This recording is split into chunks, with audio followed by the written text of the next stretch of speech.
Au nom du Père et du Fils et du Saint-Esprit. Amen.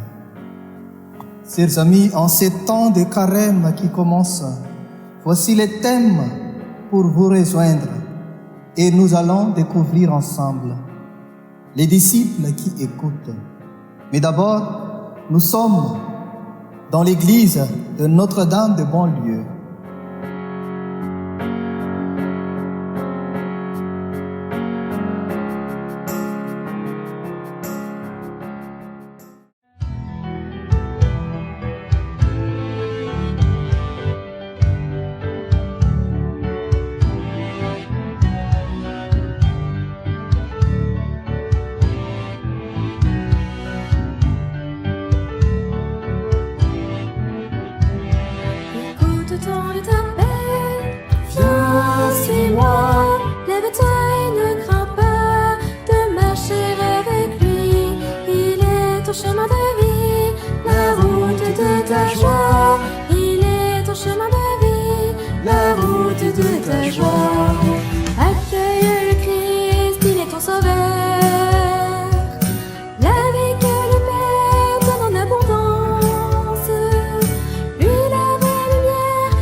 Lecture du livre du prophète Isaïe, chapitre 55. Ainsi parle le Seigneur. La pluie et la neige qui descendent des cieux n'y retournent pas sans avoir abreuvé la terre, sans l'avoir fécondée et l'avoir fait germer, donnant la sémence au semeur et le pain à celui qui doit manger. Ainsi ma parole qui sort de ma bouche ne me reviendra pas sans résultat, sans avoir fait ce qui me plaît, sans avoir accompli sa mission. Parole du Seigneur. Nous rendons grâce à Dieu.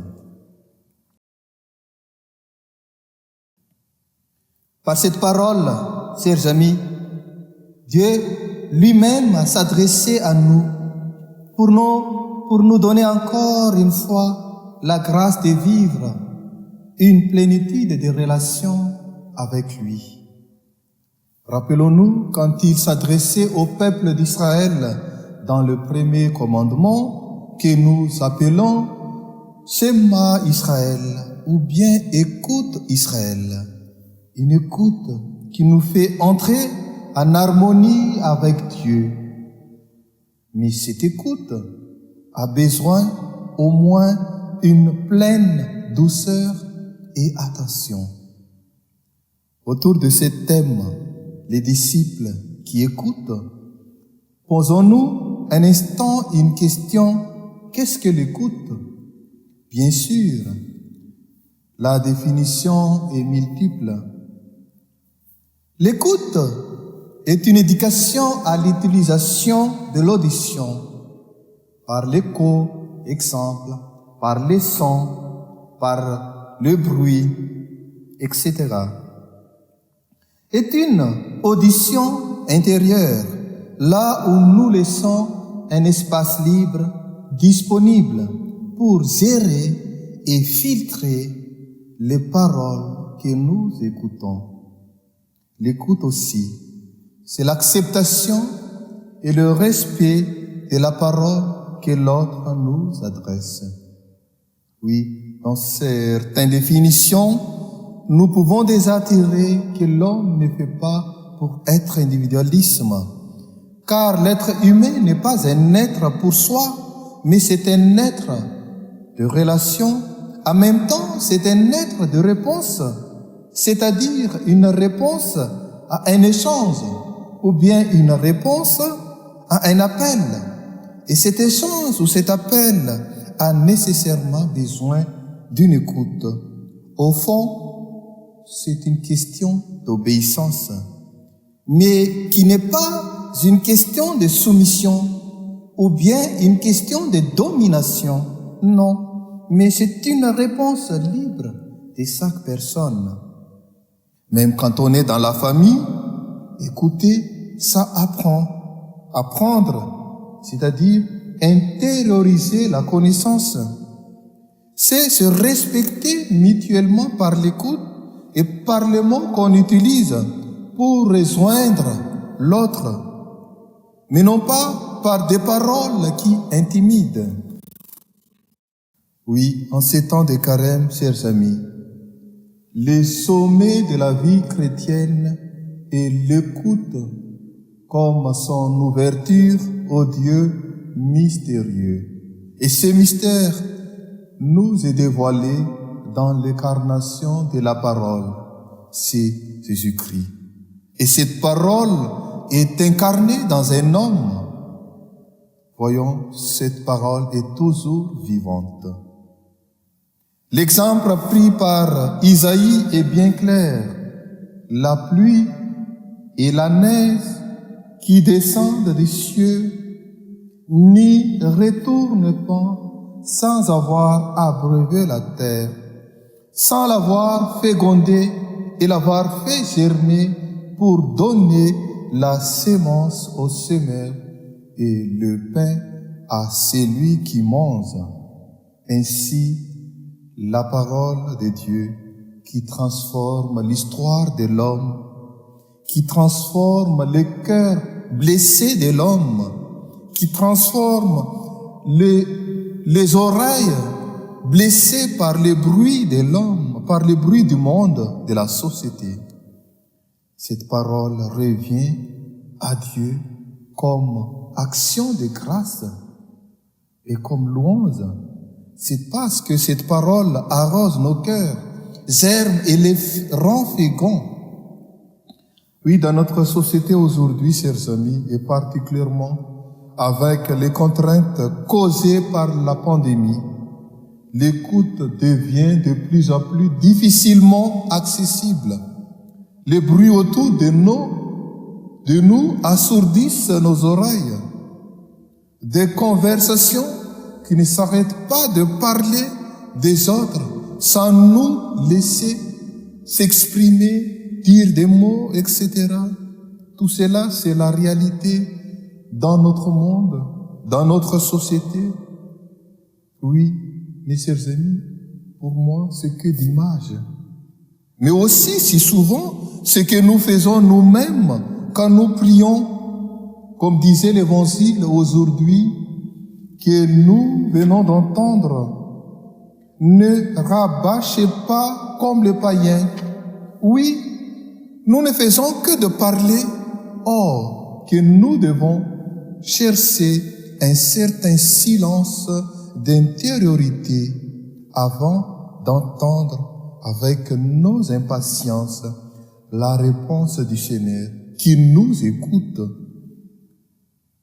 Oui, enfin, en ces temps de carême, nous invite à nous asseoir comme Marie au pied de Jésus pour entrer dans l'écoute et devenir ses disciples pour construire la société selon le dessein de Dieu.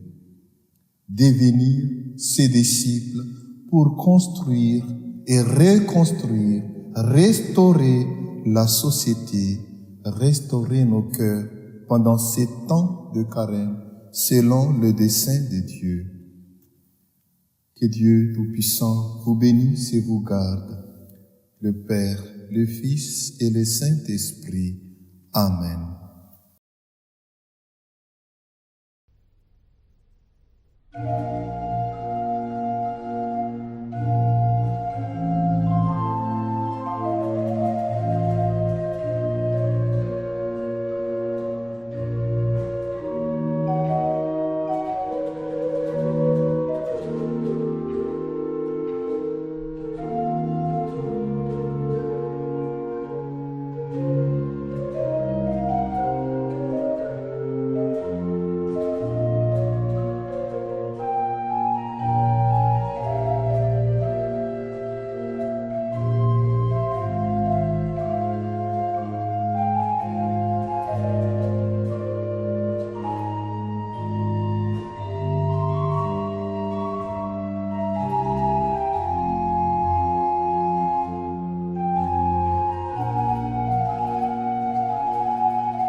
Vierge et Mère Marie, toi qui, mue par l'Esprit, as accueilli le Verbe de la vie, dans la profondeur de la foi humble, totalement abandonnée à l'Éternel, aide-nous à dire notre oui dans l'urgence plus que jamais pressante, de faire retentir la bonne nouvelle de Jésus. Toi, rempli de la présence du Christ, tu as porté la joie à Jean-Baptiste, le faisant exulter dans le sein de sa mère. Toi, tressaillant de joie, tu as chanté les merveilles du Seigneur, toi qui es resté ferme près de la croix. Avec une foi inébranlable, et as reçu la joyeuse consolation de la résurrection. Tu as réuni les disciples dans l'attente de l'Esprit, afin que naisse l'Esprit évangélisatrice. Obtiens-nous maintenant une nouvelle ardeur de ressusciter pour porter à tous l'évangile de la vie, qui triomphe la mort. Donne-nous la sainte audace de chercher de nouvelles voies, pour que parviennent à tous les dons de la bonté qui ne s'éternit pas. Toi, Vierge de l'écoute et de la contemplation, Mère du bel amour, épouse des noces éternelles, intercède pour l'Église dont tu es l'icône très pure, afin qu'elle ne s'enferme jamais et jamais ne s'arrête dans sa passion pour instaurer le royaume. Étoile de la nouvelle évangélisation, aide-nous à rayonner par le témoignage de la communion, du service, de la foi ardente et généreuse, de la justice et de l'amour pour le pauvre, pour que la joie de l'Évangile parvienne jusqu'aux confins de la terre et qu'aucune périphérie ne soit privée de sa lumière. Mère de l'Évangile vivant, source de joie pour le petit, prie pour nous. Amen.